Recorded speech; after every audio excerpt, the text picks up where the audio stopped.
Hello, my name is Dana Valenzuela, and today I'm gonna introduce to you guys schizophrenia. So most of us have probably heard of schizophrenia or wondered what it is. It's a very interesting illness that we could learn a lot from. So today I'm gonna talk about schizophrenia. So what is schizophrenia?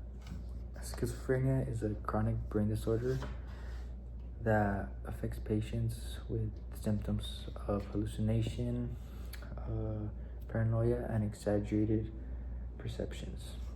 According to psychiatry.org, it affects how they think, act, and feel, and it also affects their decision making. People affected by schizophrenia. Psychiatry.org reports that around 100,000 people a year are diagnosed with schizophrenia, and approximately 1.8% of adults between the ages of 18 and 65 have some sort of history of schizophrenia. Now, the numbers between men and women who get schizophrenia are even, but study shows that men are more likely to get it in their early to late 20s, and women are more likely to get it as they get older in age. So that's a pretty interesting fact. The dangers of schizophrenia. So the most common behavior found in schizophrenic patients would be violence, and that is one thing we should all be aware of. And although most people with this illness die from natural causes, there's a high number of suicide rates and fatal car crashes in people with schizophrenia. An example of this would be Charles Buddy Bolden.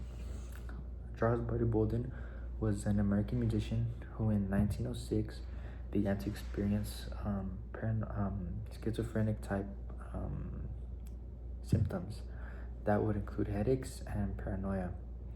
Due to his aggressive behavior, his mother enlisted him in an asylum where he would recite his death due to cerebral arteriosclerosis, which is a buildup of fatty tissue in the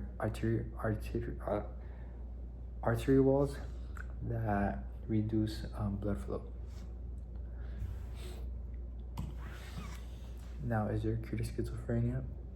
No, there is no cure to schizophrenia, but the number one treatment for this illness is medication. These medications are called antipsychotics, and the purpose of these antipsychotics is to these antipsychotics work by affecting the brain receptors for different neurotransmitters, and the ultimate goal is to be able to treat the patients and manage the symptoms with the least dose possible, according to MayoClinic.org. Yes, this medication benefits patients, but there's also lots of side effects. The side effects, according to betterhealth.gov.au, would be dry mouth, dizziness, weight gain that may lead to diabetes, blurred vision, the effect of movement, so that would include stiffness, tremor, just everyday movement, lack of energy, sexual drive, and headaches. In conclusion, schizophrenia is a mental illness that affects a person's life only for the worse. It affects their movements, their thoughts, and it also affects the people around them because of the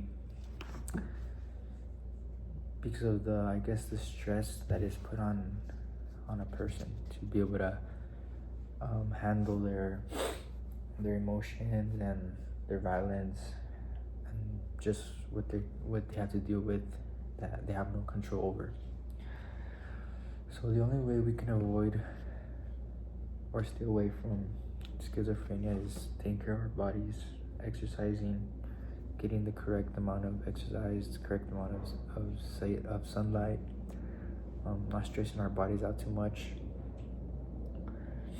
And yeah, in my opinion, this is a very interesting topic that a lot of people have dealt with, and it's just interesting how the brain is different. So my name is Daniel Valenzuela. Thank you for looking at my presentation, and I hope you have a good day.